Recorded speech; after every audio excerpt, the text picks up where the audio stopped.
Mulane kata cerita teng Indonesia itu ingatan itu ana wali kados Sunan Ampel, ya ana wali kados Sunan Kalijogo. Semanjane wong bulet-bulet. Sampai akhirnya kudu gawe wayang, gawe gong. Ya kan masyhur itu. Kalijogo saking kene dakwah teng daerah Pajang, daerah mriki lah, mulai Pajang daerah mriki. Wis ragen opo dugi mriki. Sampai gawe wayang tengul wayang wong. Sunan Giri gak trimo iku haram gawe patung. Wong nak gawe patung ku sok ben dikon ngekeki nyawa. Sunan Kalijogo rapati tau ngaji mantan preman dadi wali. Ngaji faslun yo gak pati tau ngaji.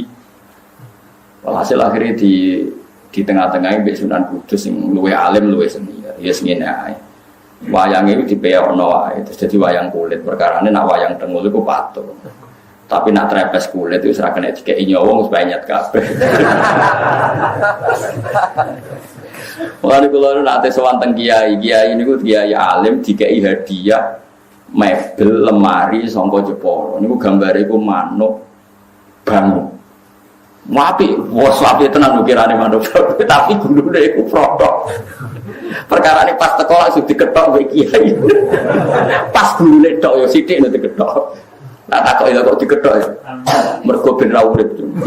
Biar nak ra diketok kan nak ra diketok kan asumsine kan kono ngekeki nyawa. Lah nek ketok ini kan gak iso.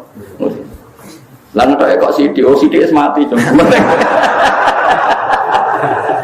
Mergo nek dibuak kabeh ukirane elek. Paham nggih? Nek dibuak kabeh yo dene yo kepen di lemari larang. Dadi yo mau digraji ngangge graji besi sithik. Butuhe wis apa? Lah kok sithik, Mbak? Wong sithik wis mati. Wah, curang ya. Ya kok wayang kulit itu es banyak. Banyak itu urip ta mati. Mati. Nak tengul lah ijek. Wayang wong niku lah ijek fisik. Jadi mulai dhisik ku ya fikih ya setiap kali. Dadi ya mulane kula niku pinter ngakali fikih dhisik ya ono. Wali songo ya saged ngrekayasa sapa? Ngrekayasa apa? Fikih. Ini macam iku wong. Dadi wong kudu iso ngaji. Mulane kula suwun sampeyan kudu ya pinter ngaji. Hukum niku macam-macam. Sing penting barang maksiat tetap maksiat ila yaumil kiamat. Cuma ana wong proses nobatno umat Kanjeng Nabi dengan berbagai metode. Kowe kok aja kecangkeman. Masyhur itu ada sahabat yang masih punya adat nyolong. Pamit Nabi ya Rasulullah sama wa Islam tapi jenengan aja ngelarang kula nyolong. Dari Nabi sementing ki salat sing sregep. Bareng Nabi wong iku miri ada sahabat yang protes ya Rasulullah kenapa engkau enggak tegas melarang dia nyolong. Dari Nabi dawe sayanha binakul. Engkau anggar sering sholat harus suwe-suwe gak nyolong diri. Ya karena orang itu bertahap, semua kebaikan itu bertahap. Tapi Nabi gak pernah mengatakan nyolong itu halal. Mau tidak melarang saat itu. Beda loh yang mengatakan halal sama mau tidak melarang saat itu. Jadi beda. Ana wong Islam pamit Nabi boten zakat, Nabi dia mental. Ya sementing kowe Islam. Ketika Nabi diprotes, kenapa engkau tidak menyuruh dia zakat? Nanti kalau Islamnya sudah benar akan zakat sendiri. Jadi yang haram tetap haram ila yaumil kiamat. Cuma orang mendesak kowe kecangkeman muramuni. Paham ya? Lagi kadang sekarang tuh terlalu ekstrim, semua redaksi itu terlalu ekstrim. Makanya masyhur itu Rasulullah itu figur yang luar biasa. Ketika ada orang Arabi sholat, dia omong-omongan. Dia omongan mbek kancane. Jadi pas sholat Nabi dia kenalan sama tiang putih. Oh kalau tiang mriki ini santai. Omong-omongan. Oh Pak besok sahabat centak bar sholat, sholat omongan rasa ini. Tapi Nabi itu pinter. Setelah sahabat ramai itu ada, ini ya Rasulullah sholat omong-omongan. Si Arabi tadi digandeng dengan Nabi. Nabi oleh ketika dia lucu, santai. Ya Arabi inna hadis sholat munajatun. Ya sholat itu pancen omong-omongan, tapi ngomongnya di pengiran aja. Ya ngomongnya apa? Pengiran aja. Because sholat itu munajah ma Allah. Ya ngomong-omongan tapi di pengiran. Nak omongan di manusia orang usah. La yasuhufiyya kalamun adamiyun. Berhubung sholat itu ngomongin di pengiran, orang pantas, orang layak diomongan di bani. Ini jaya wong Arabi tadi. fa wa ma wajadtu mu'alliman ahsana min Rasulillah sallallahu alaihi wasallam. Fa wa ma ghadibani wala naharoni walan taharoni, demi Allah beliau tidak menyentak saya, tidak memaki-maki saya. Beliau hanya ngendikan inna hadhi sholat munajatun la yasuhu fiha kalamun adami. Jadi Nabi ya enak wae ngendikan. Iya dong njen sholat iki ngomong-ngomongan, tapi ngomongnya mbek pengen. Yo dadi ora usah ngomong kabeh. Rasa baleni sholat tembet Nabi ya.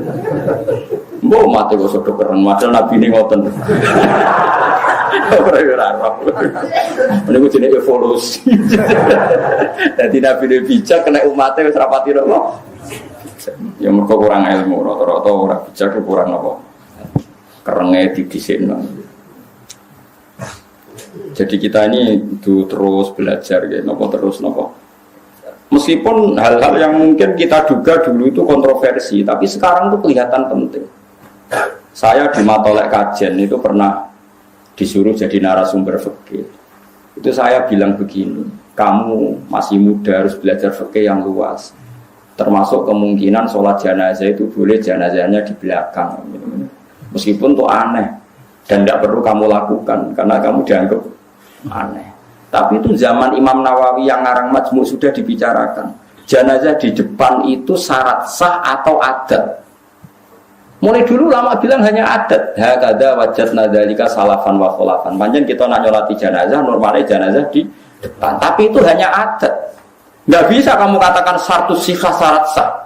Fa innal janazata laisat bimanzilatil imam. Karena jenazah itu tidak imam, kenapa harus di depan? Ayo kok nak mentah kan. Saiki jenazah kok ngarep alasane opo? Ora imam kok didakok. Nah. Berhubung ra imam kok buri ora apa-apa, ora imam kok kudu kok. Nah. Ya tapi ora usah mbok lakoni. Ora usah. Tapi ini tetap penting. Sekarang kelihatan penting dalam konteks Arab Saudi. Itu ada di kitab Mahali, sama cari nanti di kitab Mahali. Kitab Mahali itu di atas kitab Fathul Wahab. Biasanya kalau dalam pondok itu kan kastanya kan Fathul Qorib, Fathul Mu'in, Fathul Wahab terus Mahali. Saya termasuk pengajar kitab Mahali. Jadi kan bantah aku ya iso ukur ilmumu. Misalnya kene takrib aku wis ning Mahali. Iki ora urusan sombong, nek bantah ukur dhewe mau mergo takrib, Fathul Mu'in, Fathul Wahab, Mahali. Kena bantah ya ukur maksudnya. Ukur bar liwati mau. Bar liwati Fathul Qorib, Fathul Mu'in, Fathul Wahab, bariku kowe golek aku. Ayo Gus bapak iki wis bukan. Debat gak apa-apa. Itu di kitab Mahali diterangkan. Ketika seperti itu kita hanya mengatakan jenazah ya sudah di depan. Memang seperti dulu ya seperti itu jenazah di depan. Tapi kamu jangan meyakini harus di depan karena fainal jenazah laisat bimanzilatil imam. Jenazah itu tidak imam. Sekarang terbukti dalam konteks Arab Saudi. Dulu ketika saya kecil itu sering diceritani bapak saya yang haji. Kalau tiap maktubah itu ada jenazah yang dibawa ke depan untuk disolatkan di Masjid Haram. Paham ya? Jelas ya? Kita sepakatkan di sejarah seperti itu. Sampai ada tragedi yaitu ada senjata senapan laras panjang dibungkus ala nopo jenazah kemudian dibawa ke depan. Ketika pas disolati para teroris ini mau menggunakan senjata itu untuk nembaki nopo jamaah. Itu peristiwa tahun pinten ya 7 berapa 78 atau 82 pokoknya pernah itu terjadi. Pernah kau dengar sama cerita itu.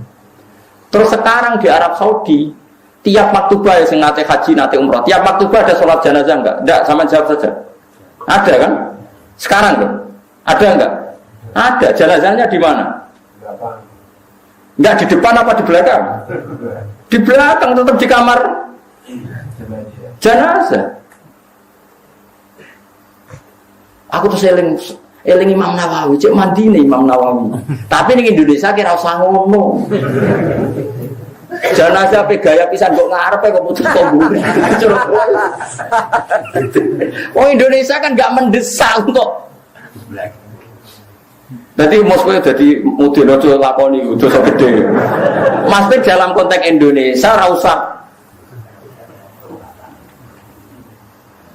Tapi secara ilmu kowe ngerti nek jenazah ora imam. Mulane ra kudu kok ngarep. Paham ya? Bukti lagi salat ghaib. Jogja sama Surabaya timur mana? Timur mana? Ketika Pak Hasyim kapundhut di Malang atau di Jakarta, orang Aceh boleh nggak nyolati gaib? Kan jenazahnya di belakang. Jadi ini pentingnya ilmu. Pokoknya ilmu kamu percaya saja kalau jenazah itu tidak imam. Cuma kalau adatnya di kampung kita depan ya di depan. Ya sudah gitu aja, enggak usah. Terus gue saking gobloknya, ini syarat sah. Kalau nggak begini nggak sah. Jahil anta berarti. Bodoh. Paham ya? Itu biasa aja. Paham ya? Pemenang mau kepala kok. Dia dari Mustafa Gegeru.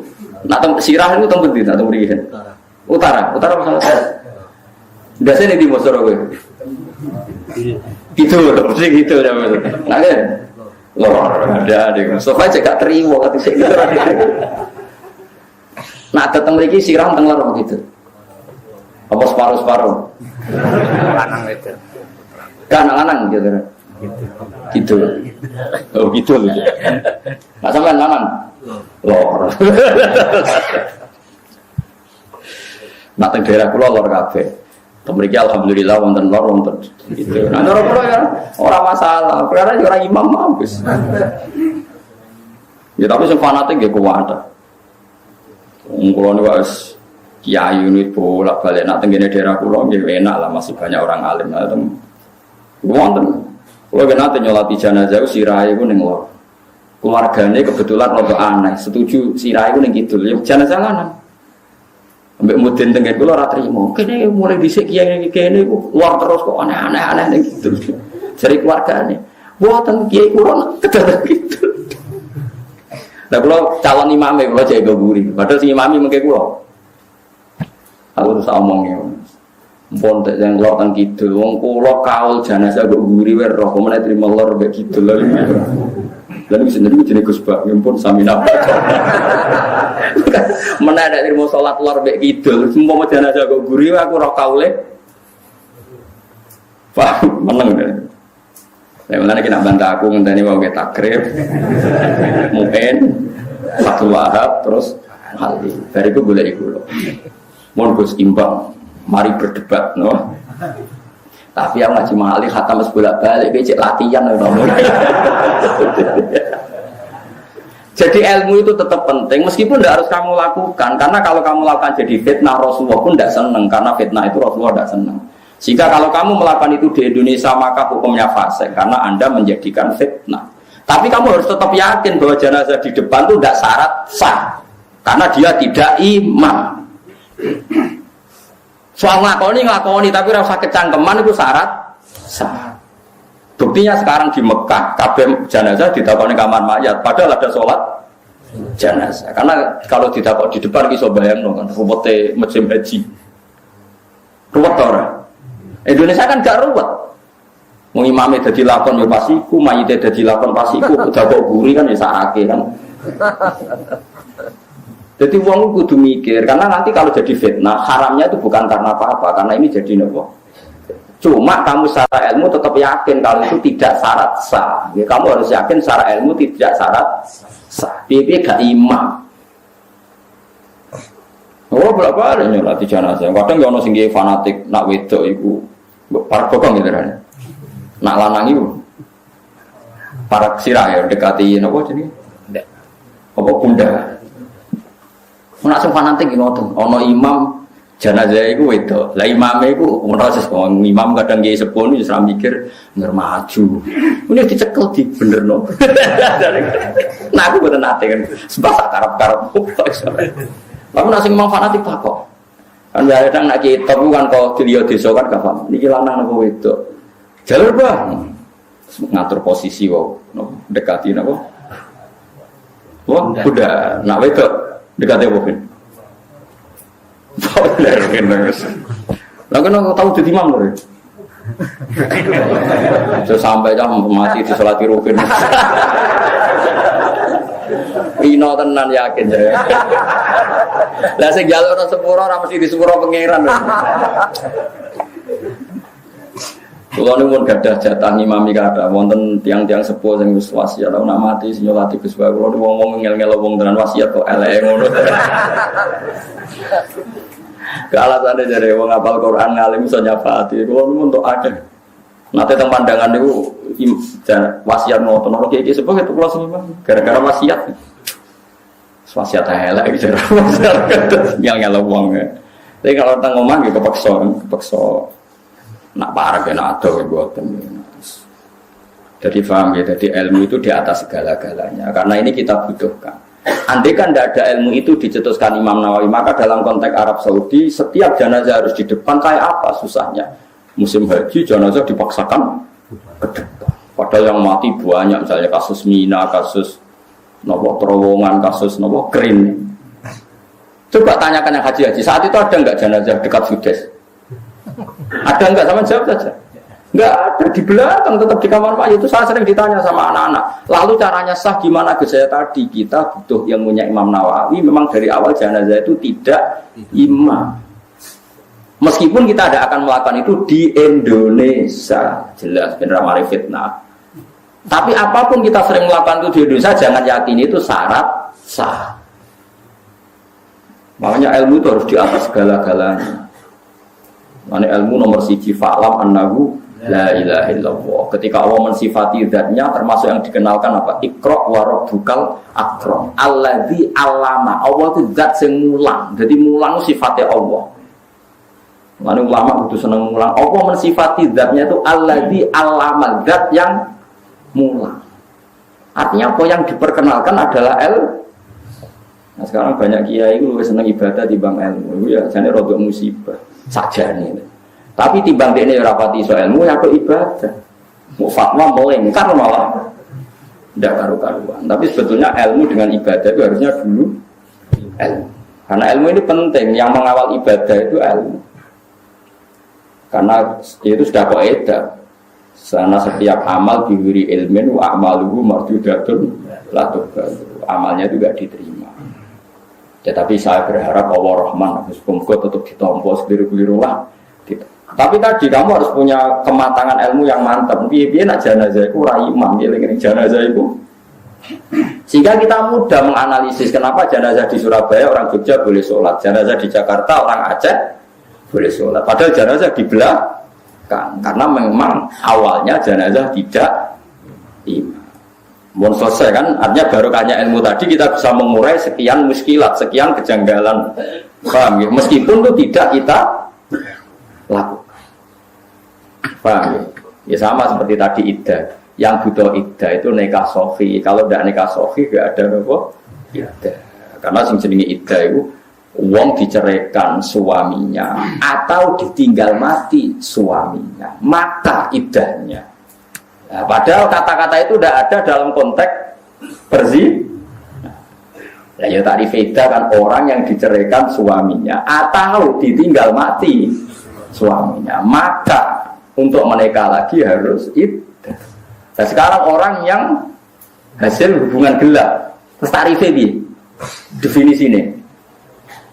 Maksudnya definisi ini, iddah adalah orang yang diceraikan suaminya atau diceraikan pacarnya atau diceraikan selingkuhannya. Goblok orang. Paham belum? Nah, ya definisi iddah itu kan mesti melibatkan suami sah, baik karena dicerai maupun ditinggal mati. Paham ya? Tapi kayak rasa terus fanatik kulo gitu, boten kulo ya iso wae salah. Cuma kemungkinan aku salah mbek kowe ku akeh kowe. Mulane sementara ya sanut ngono ae. Sampai ada bukti Anda lebih baik, lagi mencabut dukungan, gitu. Lagi mencabut apa? Dukungan. Jadi eling-eling ya, pokoknya kalau suwun ilmu itu di atas segala-galanya. Mulanya sama sok kaget, nak Quran sekarang istilahkan kita ada Bani Adam, tapi apa? Dzurriyyataman hamalna ma'anu innahu kana abdan syakur. Terus tengene surat Yasin apa? Wa ayatul lahum anna hamalna dzurriyyatahum fil fulkil Masbun. Jadi kita ini adalah generasi Nabi Sinten Nuh. Sehingga kita dikhitabi Allah dzurriyyataman hamalna ma'an. Bahwa kita ini dzurriyyah wong sing ditampung ning praune Nabi Sinten Nuh.